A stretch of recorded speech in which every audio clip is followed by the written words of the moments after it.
കോതമംഗലത്ത് വീടിന് നേരെ കാട്ടാന ആക്രമണം. ആനയെ ഓടിക്കുന്നതിനിടെ കോട്ടപ്പടി സ്വദേശി പോൾ രക്ഷപ്പെട്ടത് തലനാരിഴയ്ക്കാണ്. തുടർച്ചയായി ഉണ്ടാകുന്ന കാട്ടാന ആക്രമണത്തിൽ പ്രദേശത്ത് വ്യാപക കൃഷിനാശമാണ് ഉണ്ടായത്.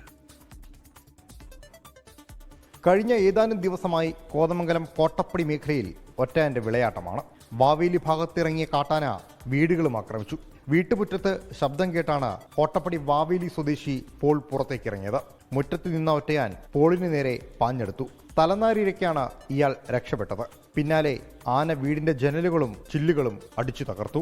ഒരു സൗണ്ട് കേട്ട അറിഞ്ഞ് ഫ്രണ്ടിലെ സ്വിച്ചിട്ടപ്പോൾ ആന ഓടി വന്ന് ജനൽപ്പാളിലേക്ക് കുത്തുപോയത്. കർഷകർക്കുടെ നഷ്ടം പറയാൻ പറ്റാത്ത നഷ്ടം. ഇപ്പൊ ഇദ്ദേഹത്തിന് തന്നെ പലതവണ ആന പറമ്പിൽ കയറിയിട്ടുണ്ട്. ഇതുവരെയായിട്ട് ഒരു പൈസ ഫോറസ്റ്റിന്റെ ഭാഗത്തുനിന്ന് കൊടുത്തിട്ടില്ല. എന്തെങ്കിലും വലിയൊരു ഇൻസിഡന്റ് ഉണ്ടാകുമ്പോൾ അവർ പറന്ന് ഒത്തിരി ആൾക്കാർ വരും. വന്നിട്ട് അവരവരുടെ പൊടിയും തട്ടി അവരുടെ പാടിഞ്ഞു പോകും. അവരോടി കഴിഞ്ഞു. ജനങ്ങൾ അനുഭവിച്ചുകൊണ്ടിരിക്കുകയാണ്. കൃഷിയിടങ്ങളിലേക്ക് കടന്ന ആന പുലരുവോളം വ്യാപകമായി നാശനഷ്ടങ്ങൾ വരുത്തി.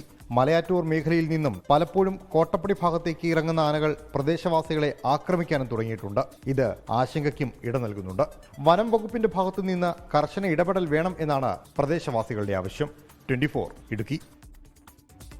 ലോകത്തെവിടെയായാലും ഏത് സമയത്തും 24 വാർത്തകളും ഓഗ്മെന്റഡ് റിയാലിറ്റി പാക്കേജുകളും എക്സ്പ്ലെയിനറുകളും വിശദമായി കാണാൻ ഞങ്ങളുടെ യൂട്യൂബ് ചാനൽ നിങ്ങൾക്ക് സബ്സ്ക്രൈബ് ചെയ്യാം.